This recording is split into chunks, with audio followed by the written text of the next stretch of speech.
오늘도 우리 주 예수 그리스도를 변함없이 사랑하시는 주님의 귀한 성도님들에게 우리 하나님의 놀라우신 은혜가 함께 임하시기를 주님의 이름으로 축원합니다. 한국에 있는 교회에 대해서 많은 분들이 사실 염려를 하십니다.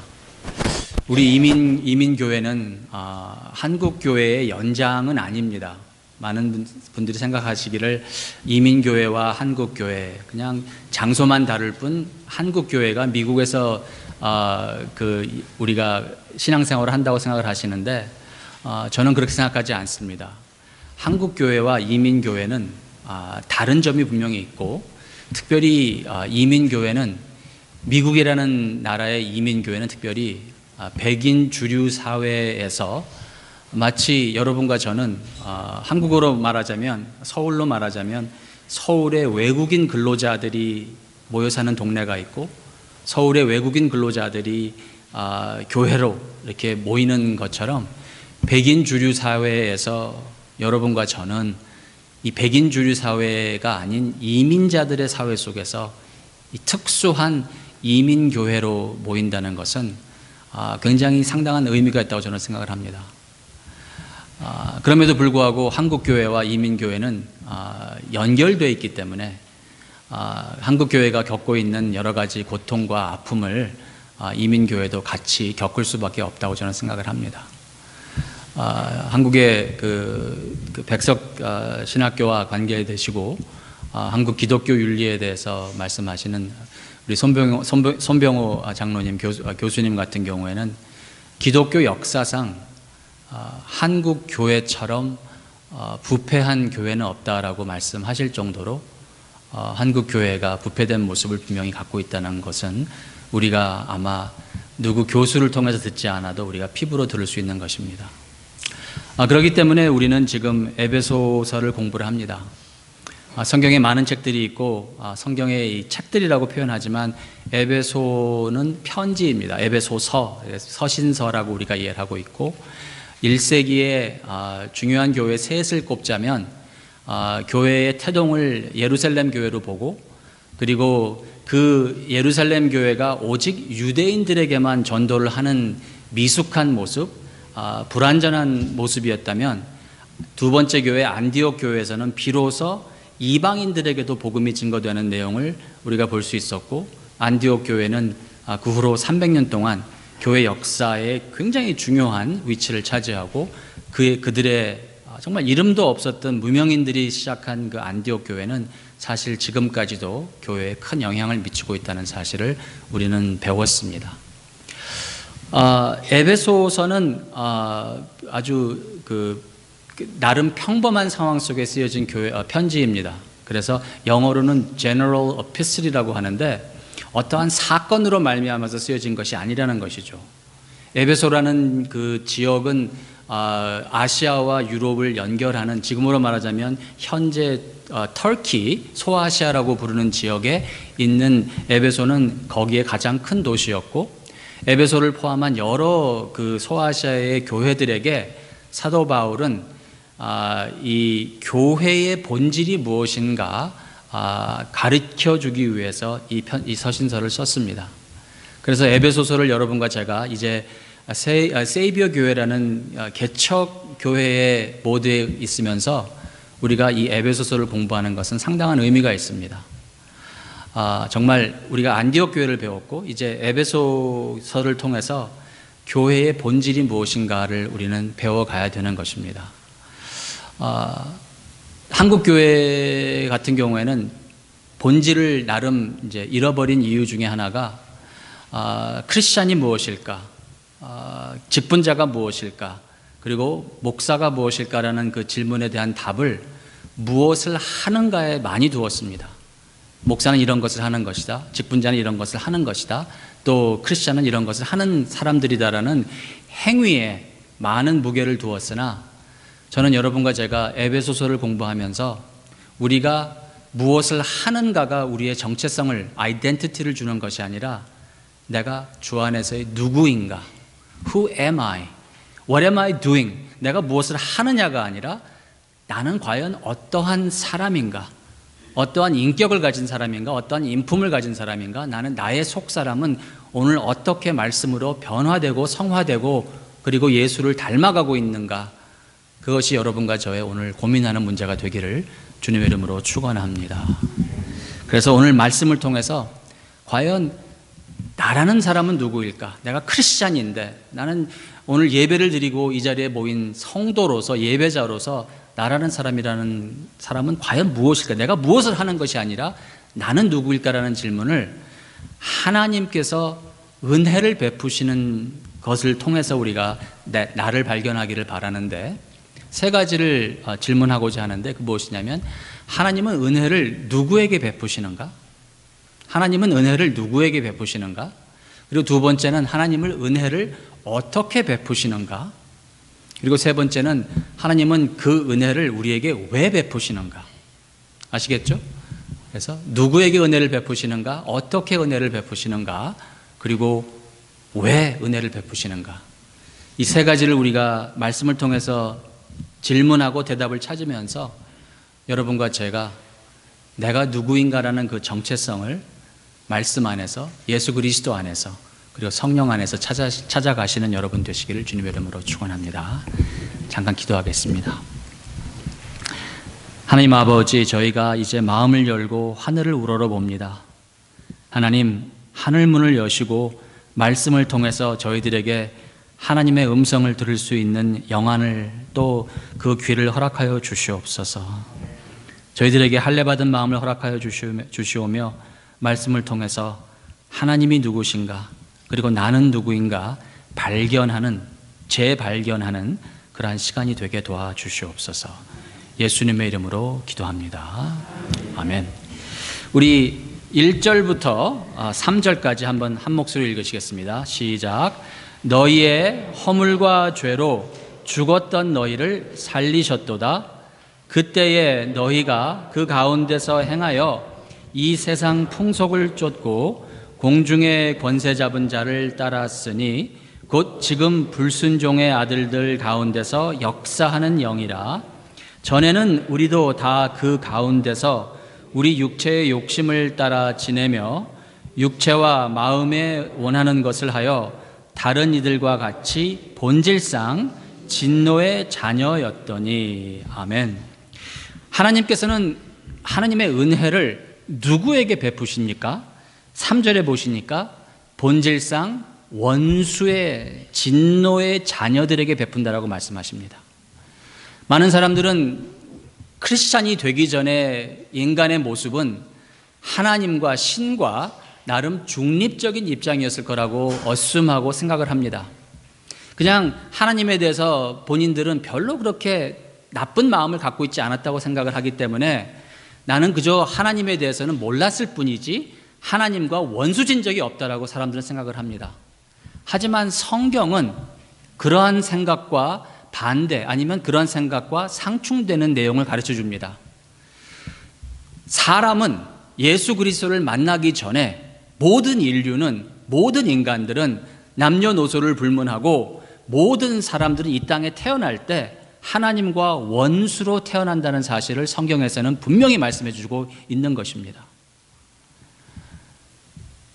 그리고 하나님과 원수된 사람들을 성경은 무엇이라고 표현하냐면 1절에 허물과 죄로 죽었던 사람들이라고 얘기를 합니다. 죽었던 사람들이 2절에 보시면은 그 가운데 행하며 살았다라는 표현을 하는 것을 보아서 1절에 죽은 것은 영적으로 죽은 것을 말하고 2절에 사는 모습은 육적으로 사는 것을 말하는 것이 분명합니다.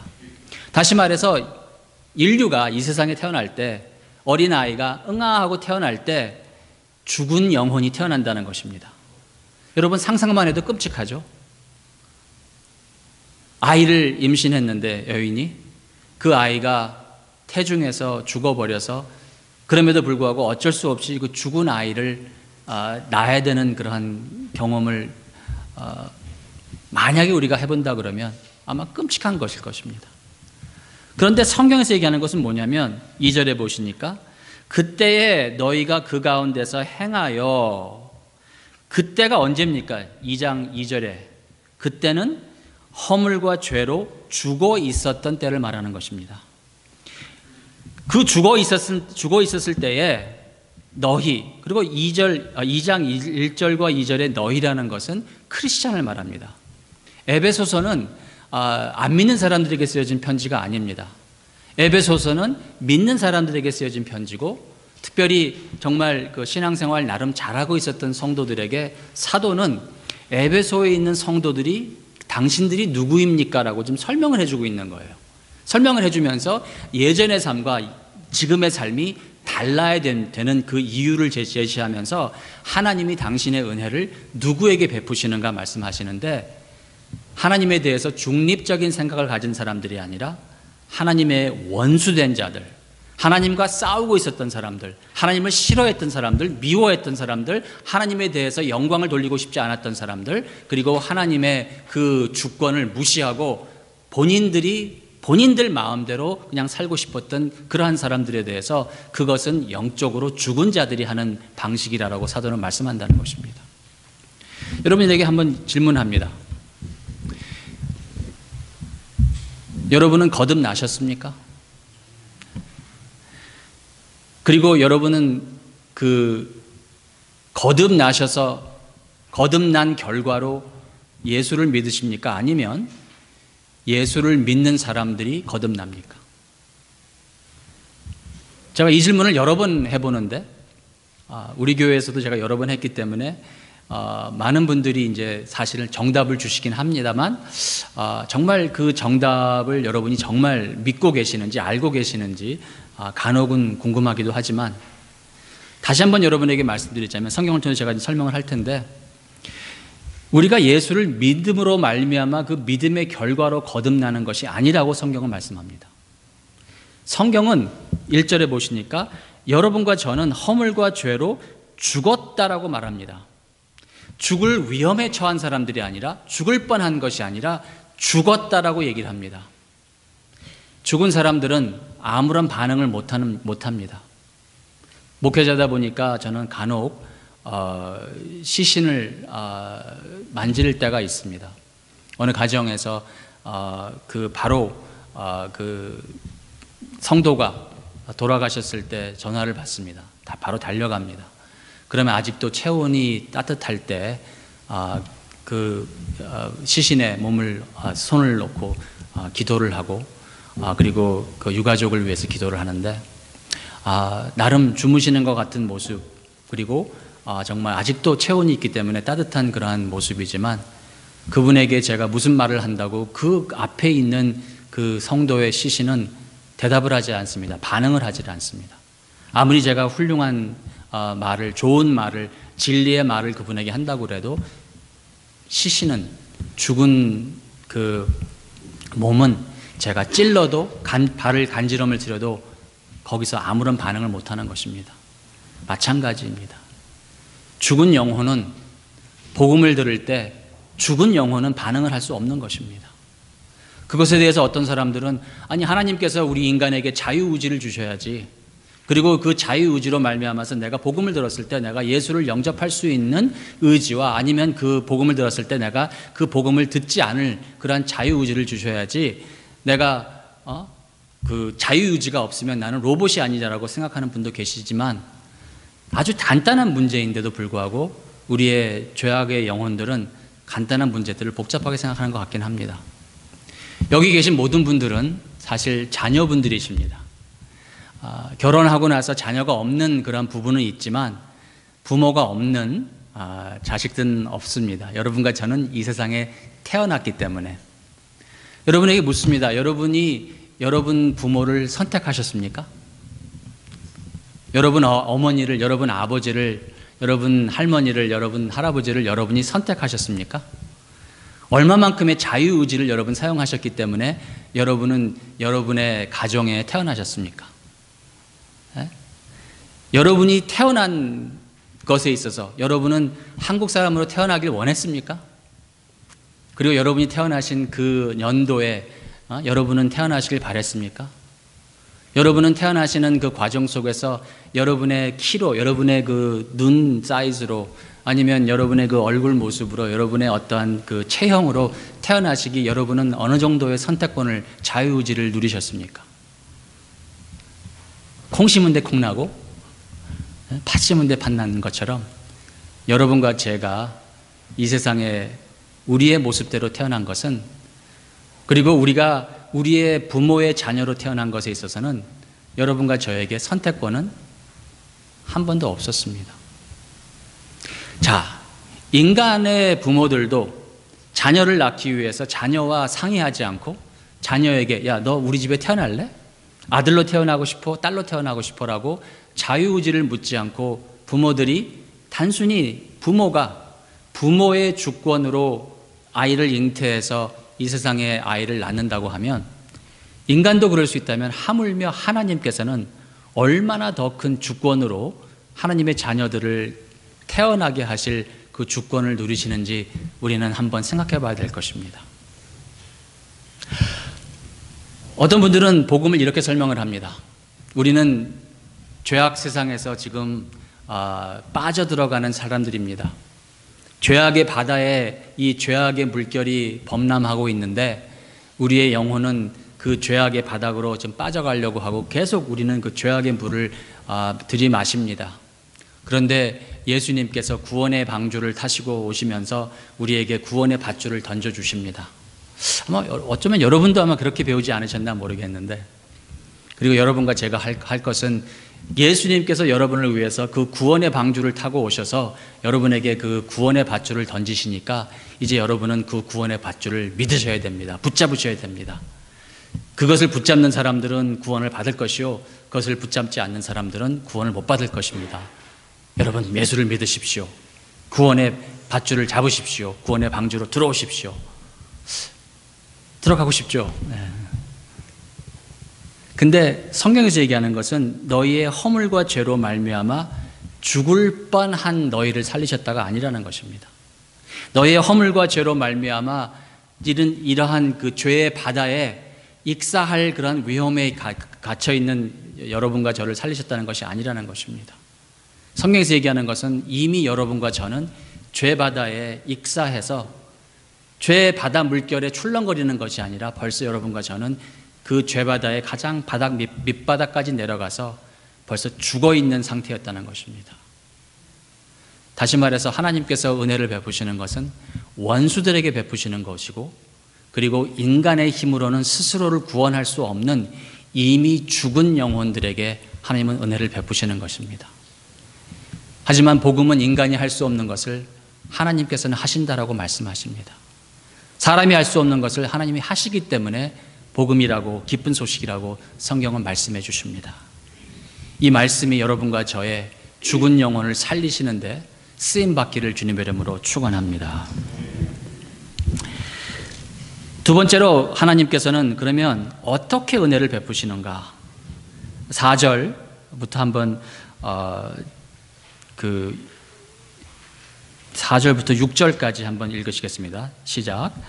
긍휼에 풍성하신 하나님이 우리를 사랑하신 그 큰 사랑을 인하여 허물로 죽은 우리를 그리스도와 함께 살리셨고 너희가 은혜로 구원을 얻은 것이라 또 함께 일으키사 그리스도 예수 안에서 함께 하늘에 앉히시니 라고 성경은 말씀합니다.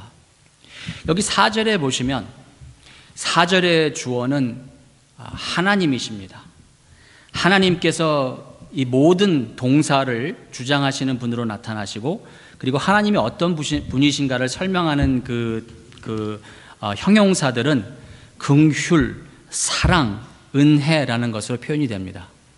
다시 말해서 하나님께서 여러분과 저를 거듭나게 하시고 하나님께서 여러분과 저에게 은혜를 베푸시는 데 있어서는 여러분과 제가 그 은혜를 받을 만한 조건이 우리에게는 없다라는 것을 성경은 말씀해 주시는 것입니다. 어떤 사람들은 내가 예수를 믿었기 때문에 예수를 믿는 것이 하나님으로부터 받은 은혜를 받는 전제 조건으로 오해를 하십니다. 여러분, 그렇다면 십자가에서 예수 그리스도는 구원을 이루신 것이 아니라 구원의 가능성만을 제시하신 것입니다. 만약에 내가 구원받는 이유가 내가 믿기 때문에 구원을 받는다고 여러분 생각하시면 예수 그리스도는 십자가에서 구원을 성취하신 것이 아니라, 이루신 것이 아니라, 구원을 이루시기 위해서 예수님은 최대한의 노력을 하신 것이고, 그 노력하신 것을 만약에 내가 믿어야 되는, 믿는 것이 내가 믿는, 거기서 구원을 받는 그런 전제 조건이 나의 믿음에 달려있다면, 내가 믿는, 그래서 내가 안 믿으면은 내가 거듭나지 않고 믿어야만 거듭난다고 생각하시면 예수 그리스도가 십자가에서 이루신 것은 아무것도 없습니다. 마치 운동 경기에서 골프를 칠 때 공이 컵 근처까지 갔는데 들어가지 않으면, 그게 들어가지 않으면 아무리 가까이 가도 아직 그 홀은 끝나지 않은 것처럼, 축구 게임에서 그 한 팀이 100야드를 가지 못하고 99.99야드를 들어갔는데 골라인을 넘어가지 못하면 아직도 스코어가 나지 않은 것처럼, 여러분, 예수 그리스도가 십자가에서 죽으십니다. 그리고는 하시는 말씀이, 자, 내가 이제 내 할 만큼 했으니까 너희들이 내가 십자가에서 이 죽은 이 위대한 일을 너희들에게 적용을 시키려면 너희들은 나를 믿어야 된다. 믿는 것에 대한 결과로 내가 십자가에서 죽은 것에 대한 효력이 너희들에게 발생한다고 하면, 십자가는 굉장히 위대한 것처럼 보이지만 사실은 텅 빈 것입니다. 왜냐하면 성경에서 말하는 것은 뭐냐면, 죄인들은 죽은 영혼들이기 때문에, 죄인들은 예수님께서 아무리 99.99%의 위대하고 놀라운 구원의 그 은총의 역사를 십자가에서 이루어 주신다 할지라도 0.0000001%의 노력도 죄인들은 할 수 없다라고 성경은 말씀한다는 것입니다. 오해는 하지 마십시오. 구원받은 자들은 믿음이 있습니다. 하지만 성경에서 강조하는 것은 뭐냐면, 믿기 때문에 거듭나서 구원받는 것이 아니라, 하나님께서 강권적으로 그 무엇으로 말미암아, 우리의 행위로 말미암아, 아니요, 우리의 헌신을 보시고, 아니요, 우리의 노력을 보시고, 아니요, 우리가 하나님을 감동시킴으로써 하나님께서는 야, 얘네들 괜찮다, 아니요, 우리가 정말 예수 그리스도를 열심히 믿겠다고 각오를 하기 때문에 하나님께서는 다른 사람보다 다르네, 순수하게 믿겠다고 하니까 이건 정말 훌륭하네. 여러분, 절대로 우리 하나님께서는 우리 가운데 우리가 하나님께 드릴 수 있는, 하나님, 나는 구원받을 만한 이만한 조건이 있습니다, 그러므로 하나님께서는 나를 구원해 주셔야 됩니다, 그것이 아니라는 것입니다.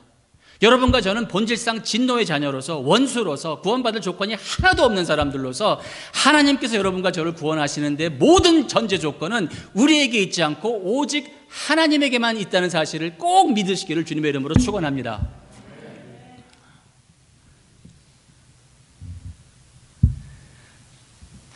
예수 그리스도가 십자가에서 죽으실 때 뭐라고 말씀하십니까? 할 만큼 했다라고 하십니까? 아니죠. 다 이루었도다. 테텔레스타이라는 그 언어는 여러분 아시겠지만 1세기의 상업적인 언어였습니다. 빚진 자에게 빚을 다 갚을 때 다 갚았다, It is paid for, 다 갚았다라고 얘기할 때 테텔레스타이라는 완전 형을 사용을 합니다. 그리고 예수 그리스도는 여러분과 제가 하나님께 드려야 되는 온전한 의로움에 대한 그 빚을 아담과 하와가 했어야 되는데 하지 못하고, 그리고 이스라엘이 해야 되는데 하지 못했던 그것을 온전한 두 번째 아담이신 예수 그리스도가, 그리고 온전한 이스라엘인 예수 그리스도가 평생 죄가 없이 사는 이스라엘의 참된 모습을 보여주시고, 죄인의 모습을, 의인이지만 예수 그리스도는 여러분과 제가 살아야 되는 삶을 대신 사시고 여러분과 제가 죽어야 되는 그 죽음을 대신 죽으시는 예수 그리스도가 십자가에서 여러분과 저의 구원을 이루시고 돌아갔다는 사실을 깨달으시고 믿으시는 주의 백성 되시기를 주님의 이름으로 축원합니다. 그거를 믿으셔야 돼요. 하나님께서는 여러분을 강권적으로, 그리고 그 하나님께서 여러분을 거듭나게 하시는 그 이유가 여러분에게 있지 않고 오직 하나님의 긍휼하심에 있다는 사실이 여러분과 저의 마음속에, 뼛속에 깊이 깨달아지는 은혜의 시간이 되시기를 주님의 이름으로 축원합니다. 그래서 하나님이 어떤 분이십니까? 4절에 긍휼에 풍성하신 하나님이, 그리고 어떻게 여기 우리는 누구죠? 본질상 원수의 자녀이며 본질상 진노의 자녀였던 여러분과 저를, 우리를 사랑하신 어떤 사랑? 그 큰 사랑을 인하여 어떠한 우리였습니까? 5절에 허물로 죽을 뻔한 우리가 아니라 허물로 이미 죽었던 우리를 어떻게 그리스도와 함께 십자가에 못 박혔나니 고백하는 주의 성도들에게 예수 그리스도가 십자가에서 죄인들을 대신하여서 죽으시고 3일 만에 하나님께서 살리신 것처럼 예수 그리스도와 함께 있는 자들에게는 하나님께서 5절 말씀 보시니까 이제 지금 앞으로가 아닙니다. 미래가 아닙니다. 여러분과 제가 육신의 몸이 다 끝나서 이제 호흡이 끝나고 천국이라는 그러한 곳에 들어갈 때 그때 비로소가 아니라 5절 말씀 보시면 하나님께서는 교회는 하나님의 복음이 선포되는 것에는 예수 그리스도의 은혜를 체험하는 성도들에게는 앞으로가 아니라 지금 그리스도와 함께 살리셨고 그리고 또 함께 일으키사 언제? 미래가 아닙니다. 현재입니다. 지금입니다. 앞으로 그러한 가능성을 말씀하시는 것이 아니라 예수 그리스도를 믿고 따르며 예수 그리스도와 연합한 여러분과 저에게는 지금 이 부활의 능력의 힘이 역사하고 있음을 깨달으시기를 주님의 이름으로 축원합니다. 여러분, 지금 우리는 이 부활의 은총을 살고 있는 것입니다. 고린도후서 5장 말씀처럼 옛것은 지나가고 새로운 피조물이 되심을 축하합니다. 그리고 새로운 피조물이 되기 위해서 여러분과 제가 하는 행위, 노력은 아무것도 없습니다. 여러분과 제가 하나님의 자녀된 것은 하나님의 강권적인 역사하심입니다. 입양하심입니다. 택정하심입니다. 그렇기 때문에 그러면 하나님은 왜 여러분과 저에게 은혜를 베푸셨는가? 7절 이하, 7절부터 10절까지 한번 읽으십니다. 시작.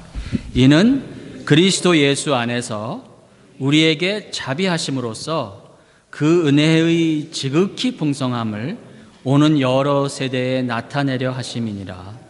너희가 그 은혜를 인하여 믿음으로 말미암아 구원을 얻었나니 이것이 너희에게서 난 것이 아니요 하나님의 선물이라. 행위에서 난 것이 아니니 이는 누구든지 자랑치 못하게 함이니라. 우리는 그의 만드신 바라 그리스도 예수 안에서 선한 일을 위하여 지으심을 받은 자니 이 일은 하나님이 전에 예비하사 우리로 그 가운데서 행하게 하려 하심이니라. 아멘. 첫째, 하나님께서 왜 우리에게 은혜를 베푸시냐면 하나님은 우리에게 은혜를 베푸심으로써 하나님의 영광을 이 세상에 반포하신다고 말씀합니다. 7절에 보시니까 그리스도 예수 안에서 우리에게 자비를 베푸심으로써 그 은혜의 풍성함이 그냥 풍성한 것이 아니라 차고 넘치는 풍성함을 말합니다. 7절에 이 지극히 풍성함이라는 것은 어디 쌓아둘 곳이 없는 이 세상의 어떠한 것으로 감히 이 막을 수 없는 차고 넘치는 지극히 풍성함을 말하는 것입니다. 그리고 이 풍성함이라는 것은 이 여러 세대의 여러 가지 방법으로 나타난다고 하는 것입니다. 특별히 여러분과 저를 통해서 제가 바람이 있습니다. 그것은 무엇이냐면 정말 여러분과 저는 영적으로 건강해짐으로써 우리가 우리의 그 허물을 정말 주 앞에서 그리고 성도들 앞에서 인정을 하는, 그리고 그 허물을 인정하는 것이 절대로 우리에게는 어떠한 잡힐 그런 일이 되지 않는 그러한 공동체가 되었으면 좋겠습니다.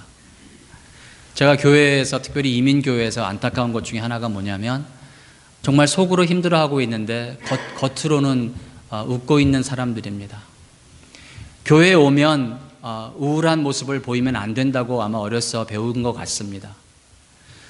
크리스찬들은 고민하면 안 된다고, 크리스찬들은 우울하면 안 된다고, 크리스찬들은 슬퍼하면 안 된다고, 크리스찬들은 마음에 고생을 하면 안 된다고 우리는 배운 것 같습니다. 마치 우울한 사람들은 믿음이 없는 것처럼, 마치 슬퍼하는 사람들은 믿음이 없는 것처럼 한국 교회는 이야기해버린 것 같습니다.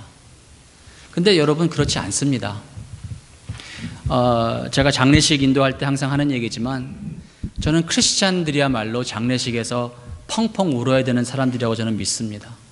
물론 어떤 분들은 장례식에서 천국 부활의 소망 말씀하시면서 그 밝은 모습을 보이시긴 하는데 저는 그게 안 돼요, 솔직히. 그리고 저는 이렇게 설명을 합니다, 신학적으로. 워낙 죽음의 세상에 익숙한 사람들은 그 죽음으로 얼룩진 옷을 입은 사람은 그 죽음으로 얼룩진 옷에 조금만 더 죽음이 묻어도 뭐 아무래도 더러운 옷에 더러운 게 좀 묻어도 아무렇지 않게 생각할 수 있지만 깨끗한 옷을 입은 사람에게 조금만 먼지만 묻어도 눈에 띄는 것처럼 하얀 아주 그냥 깨끗한 옷을 입은 사람에게 조그만한 먼지가 묻으면 이거 먼지 묻었네라고 딱 보이는 것처럼 영생을 맛본 사람들에게 잠깐이지만 이 세상에서의 일시적인 일이지만 영생을 맛본 사람들에게 죽음의 그림자라는 것은 견딜 수 없는 괴로움이라고 저는 신학적으로 생각을 합니다. 그래서 저는 일부러가 아니라 영생을 맛본 사람들로서 크리스찬들의 그 장례식에서는 우리는 그 일시적이고 잠깐이지만 죽음의 그림자가 너무도 힘든 상황이라고 저는 생각을 합니다. 하지만 그것은 우리를 좌절시키지는 않습니다. 많이 울지만 그 울음 가운데서 소망을 볼 수 있는 것이 크리스찬이라고 저는 알고 있습니다. 그래서 크리스찬들이 장례식에서 기뻐한다는 것은 슬픈 가운데서 정말 힘든 가운데서 이 세상은 줄 수도 없고 뺏어갈 수도 없는 그러한 기쁨이라고 저는 알고 있습니다. 저는 마찬가지라고 생각을 합니다. 여러분과 제가 정말 이 세상에 살아가면서 왜 하나님께서 나에게 은혜를 베푸시는가?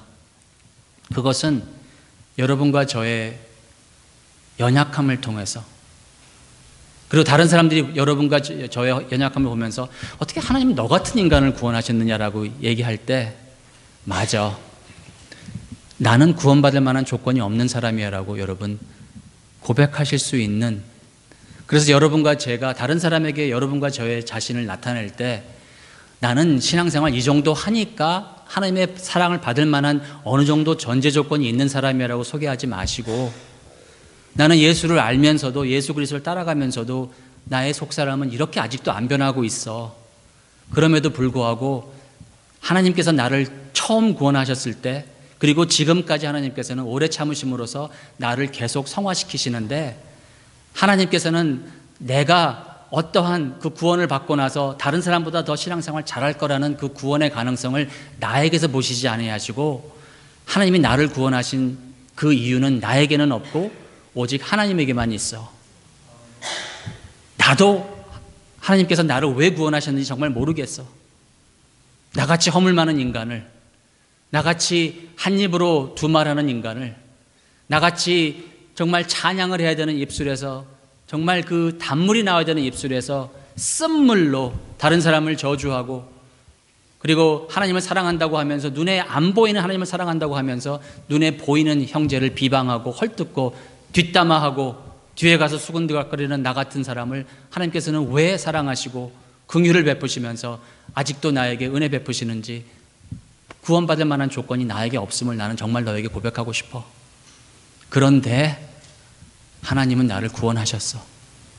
나 같은 죄인을 하나님께서는 십자가에서 자녀 삼으시고자 나 같은 죄인을 위해서 예수 그리스도가 머리에 가시 멀리간 쓰시고 창에 허리 상하시면서 나같이 구원받을 만한 조건도 안 되고, 그리고 구원받은 후에도 신앙생활 이렇게도 못하는 나를 위해서 하나님께서는 나를 아직도 사랑하시는데, 나를 예수 그리스도 안에서 보시면서 나를 보실 때 하나님은 기뻐하셔. 나도 답답해 죽겠어. 정말 사도 베드로가, 시몬 베드로가 주여 죄인이로소이다 나를 떠나소서 하는 그 말이 나는 너무도 이해가 돼. 그런데 나는 나를 믿지 않고 하나님을 믿어. 말씀을 믿어. 말씀은 구원받을 만한 이유가 내게 있지 않고 긍휼이 풍성하신 하나님에게 있다고 해. 그래서 나는 오늘도 신앙생활 하는 거야. 내가 잘나서가 아니라, 내가 하나님을 감동시켜서가 아니라, 내가 성경 말씀을 많이 외워서가 아니라, 내가 기도를 뜨겁게 해서가 아니라, 내 속을 파헤쳐 보면 내가 생각하고 인정하고 내가 정말 인정하고 싶은 것보다 더 쓴 뿌리가 나에게 있음에도 불구하고 오늘도 하나님의 은혜가 아니고 긍휼이 아니면 나는 하나님의 자녀가 될 수 없다는 사실을 너에게 고백하고 싶구나, 친구야. 그런데 나는 너도 나처럼 이렇게 예수 그리스도를 믿었으면 좋겠구나.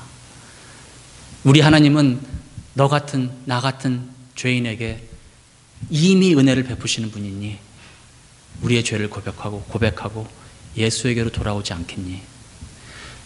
여러분이 약할 때 곧 강해지는 것을 체험하시며 여러분 주위에 있는 사람들을 여러분이 잘하고 있는 신앙생활의 모습이 아니라 여러분이 잘못하고 있는 과정 중에 그것을 간과하시면서 그것을 하나님께서 그것 때문에 십자가에서 보혈 흘리시면서 여러분에게 은혜 베푸시는 여러분의 좋은 모습이 아니라 예수 그리스도의 십자가의 모습으로서 여러분 주위에 있는 사람들에게 복음을 증거하는 여러분 되시기를 주님의 이름으로 축원합니다. 빌립보서 1장에는 선한 일을 시작하신 여러분, 하나님께서 선한 일을 여러분 가운데 시작하신 하나님께서 예수 그리스도의 날까지 완성하시리라고 말씀하십니다. 히브리서 12장에서는 뭐라고 말씀하십니까? 믿음의 저자이시고 믿음의 주시며 또 믿음을 온전케 하시는 예수를 바라보자라고 말씀하십니다. 여러분과 저는 하나님께서 선하신 일을 위해서 예비하신 자라고 말씀하십니다. 여러분, 그거는 여러분과 저에게 많은 위로가 되어야 됩니다. 여러분과 저의 힘으로는 우리가 아무리 예수 그리스도를 따라가는 제자들로서 자신을 부인하고 십자가를 지고 날마다 주를 따라간다 할지언정 우리들은 죄인입니다. 예수를 아무리 오랫동안 믿었다 할지라도 여러분과 제가 예수 그리스도의 의로움에 요만큼이라도 보탠 것은 없다는 사실을 인정하시기를 주님의 이름으로 부탁드립니다. 여러분과 제가 하나님 앞에 인정받을 수 있는 것은 예수 그리스도의 의에 여러분과 저의 의를 보탰기 때문이 아니라 예수 그리스도의 의가 하나님이 보시기에 완전하신 의라는 사실을 꼭 깨달으시고 믿으시기를 주님의 이름으로 부탁드립니다.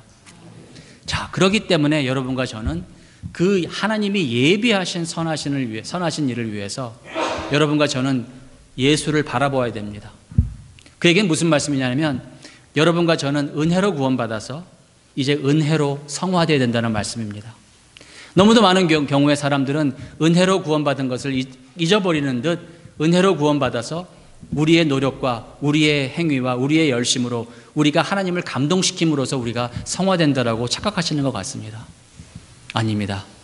우리의 고백은 나는 죄인 중에 괴수이며 나는 날마다 죽노라가 되기를 주님의 이름으로 축원합니다. 우리는 은혜로 구원받아 날마다 매 순간마다 정말 우리의 호흡 하나하나마다 오직 은혜로 성화되는 것입니다. 한 걸음 한 걸음 주님의 은총이 아니면 여러분과 저는 사실 한 걸음도 성화의 걸음을 걷지 않는 그러한 정말 망각하는 그러한 죄인들인 것입니다.